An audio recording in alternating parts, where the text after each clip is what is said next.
Noir Z5 review, Samsung Galaxy S5 killer? The only review you want for Pakistan. Is the Qmobile Noir Z5 a Samsung Galaxy S5 killer? Let's find out.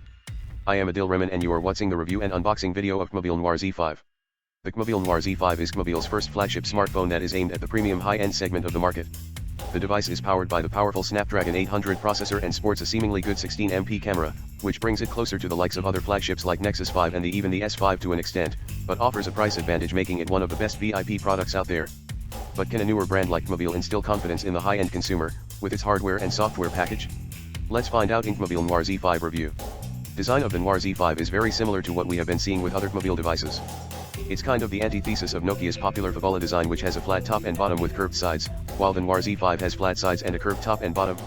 We've got the black pink version here, which is really dark, and blends really nicely with the display. Apart from the camera unit sticking out, this is a really minimalistic approach to design. Talking of minimalism, the whole phone is made from a single piece of plastic on the back and the sides while a sheet of glass covers the front. The unibody plastic is of really high quality and has a glossy finish with a graphite texture that reflects from the inside under light. This is finer than what you might have seen on the Nexus 4 and is more subtle. That said, this is also a really sturdy phone. The plastic is very dense and you will feel confident that it can take a good beating. Coming to dimensions, since the phone is sturdy, it is also relatively thicker and heavier than other phones. Maybe we can attribute it for the strength more than anything. It measures 9.2mm at its thickest point and weighs 150 grams. It is big because of the foldable-sized screen, but not bulky, and the back is also slightly curved to fit the hand nicely, with the glossy finish lending a smooth and comfortable feel. Sporting a long and narrow body, it will still be daunting for some, even when it is 6.2mm at its thinnest point. But if you are already used to 5-inch screens, the 5.5-inch Noir Z5 should be rather easy, mainly because of the thin 2.3mm bezels. As mentioned earlier, the phone is entirely covered by glass on the front, more specifically, Gorilla Glass 3 by Corning, underneath which lies the 5.5-inch 1080p display. Above the display we have the earpiece, the 8-megapixel front-facing camera and the usual couple of sensors for proximity and ambient light sensing, along with the notification LED. Below the display are the 3 capacitive buttons for home, contextual menu, and back. They are backlit and offer haptic feedback but are nearly invisible otherwise.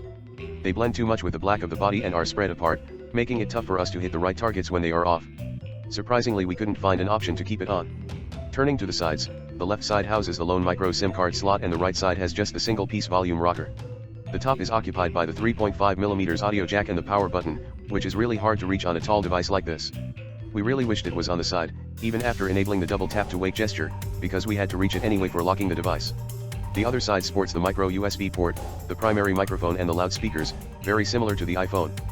The back, which has a glossy finish with a graphite texture under the skin, boasts the 16MP camera that slightly peeks out from the body, accompanied by a secondary microphone above and the LED flash below.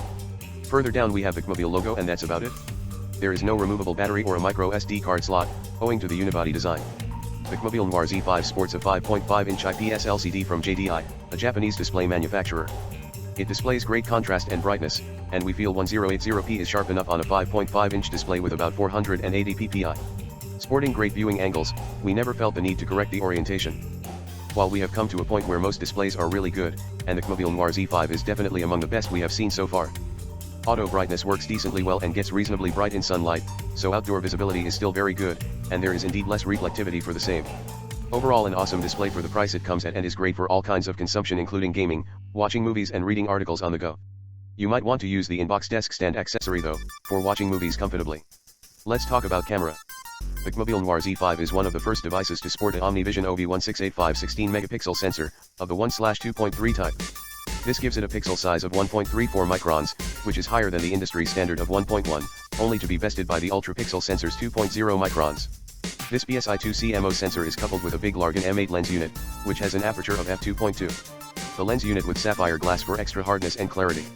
Sporting a big sensor with a decently big lens unit, the Qmobile Noir Z5 was expected to take great pictures with good dynamic range, and boy, does it deliver. The camera samples that we took earlier turned out to be really clean and balanced, without any trace of the aberrations that we usually look for in a smartphone image. No signs of overprocessing, no white balance issues or shutter actuation problems. Everything felt very reliable, and that's largely thanks to the performance and the UI. My thoughts on the camera performance. Daylight images are clean and have near perfect white balance. Great performance overall. HDR adds details in shadows and never seems overprocessed. A great implementation without artificially edge enhancing. Macro shots produced great detail with or without HDR. And nice focus thanks to the f2.2 aperture and 4.88mm focal length. Low light shots are best in the night mode. The images produced are very clear and not overprocessed. Video is of great quality. The dynamic range is amazing and sound clarity is really good. Overall great camera. One of the best in this segment. While the rear camera, although without the tons of features, is the one of the best we have seen and used, the front-facing camera beat our expectations to a pulp. Believe it or not, the front-facing camera is a 8MP unit, with AF. It is easily one of the best we have seen so far, because it even ties with the N1 for the top spot, which is basically a back camera in the first place. Stunningly clear photos from the front-facing unit, which can also record video in 720p. Narcissus would be proud. Video is 1080p with stereo audio. It is very good in terms of quality, but is disappointing that a Snapdragon 800 powered phone doesn't have the capabilities for 4K or 60fps video. While the camera performance is great, we longed for the features and tricks that other cameras boasted, like the Z1's nifty oversampling mode, the HTC One SOE, to name a few. Because this is really a quality piece of engineering here and it needs more computational tricks to attract the user to take more photos. Surely, a lot of power is at their disposal and it would be excellent if they enable 4K video or more camera modes with a software update. The phone may comes in two variants, one with 16GB internal storage and 2GB of RAM, which we have, and the other with 32GB of storage and 3GB of RAM. There is a notable difference in price between the two variants, and the one with 16GB of storage is cheaper. But that aside, everything else is similar, and both the variants are powered by the 2.2 GHz Snapdragon 800 processor, with the Adreno 330 GPU as the graphics unit. Performance-wise, the phone is blazing fast. Apps open quickly, as you'd expect from a phone powered by the Snapdragon 800 chip, and games are unmistakably fast, but you might run into some heating issues if you are playing for a long time. We checked out the device's gaming performance on video, you can check it out here. Additional hardware details to be noted are NFC and USB OTG in terms of connectivity, which are almost a standard on phones these days. The loudspeaker, located at the bottom of the phone, is decently loud and is designed to be not muffled when kept facing up on a table, but its performance seems to be limited.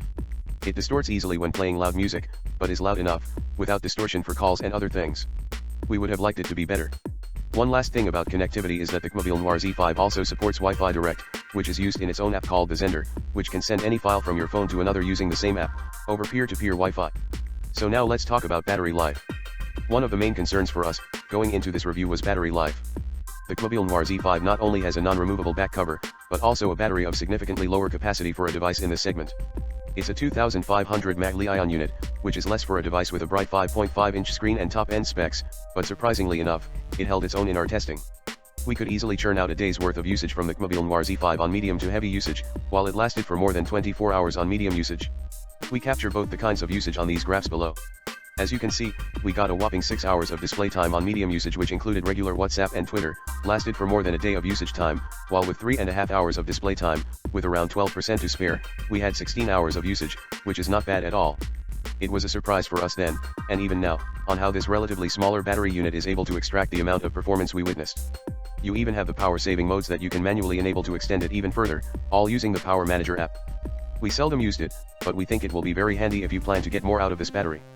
If we had to nitpick for issues on this phone, it would be software. The default UI and launcher get in the way of performance, which marginally puts off the user looking for a fast experience, but since this is Android, there is always choice of a different launcher, where things are smooth as butter. Another gripe is that we have no idea if the Qmobile Noir Z5 will be updated to the latest version of Android. Unlike other ROMs, the community-driven approach is missing and we aren't sure if Qmobile can deliver the updates in a swift way. Apart from these, it is very hard to not recommend this phone, which brings us to the conclusion. The Qmobile Noir Z5 is the first time the Chinese manufacturer takes on the responsibility of delivering a flagship device. But a flagship device carries high expectations that every company aspires to deliver. In this case, has Qmobile delivered? We would say, yes. Qmobile has managed to craft the Qmobile Noir Z5 with enough charisma and muscle to satisfy the most demanding buyer. A few quirks exist though, like the lack of a micro SD card slot, a smaller battery that doesn't look good on paper, and nagging software issues that could derail the user experience, but a factor that completely supersedes these issues is the price. Pros. Great build quality and display. Amazing rear and front facing cameras. Great performance. Above average battery life. Pricing. Cons. No micro SD card slot. Might be too tall or thick for people with small hands. Custom UI is slightly laggy, has minor issues and no clear path for updates. Power button is on the top.